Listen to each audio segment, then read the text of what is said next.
Sinceramente ci provo, ma non mi aspetto niente. Siamo in troppi. Per partire già perdente così, no? Ci si prova.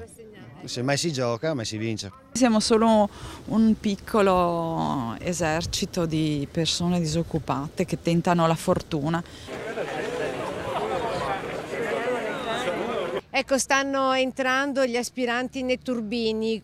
Oltre 3.300 persone, 3.341 per l'esattezza, sono arrivate da tutto il Veneto e non soltanto, per 400 posti di lavoro, per uno stipendio mensile di 900 euro.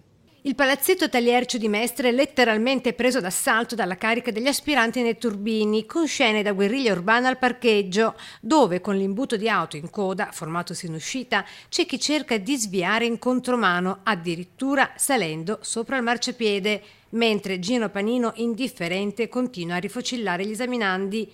All'entrata, dalle 8:30 del mattino, gli addetti Veritas con pettorina gialla a fare da steward con le operazioni di identificazione. Soprattutto ci sono persone di ogni età, ci sono giovani ma ci sono anche persone abbastanza avanti con gli anni.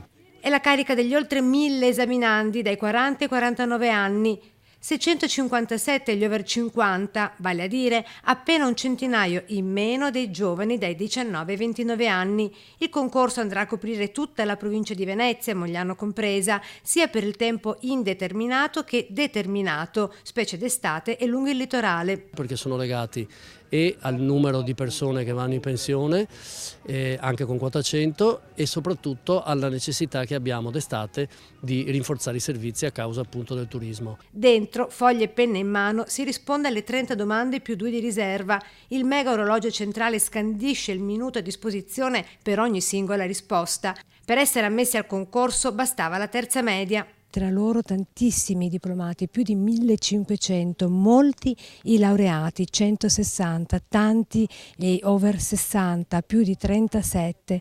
Si arriva, oltre che da tutto il Veneto, Mestre in testa, anche dalla Campania e dalla Sicilia.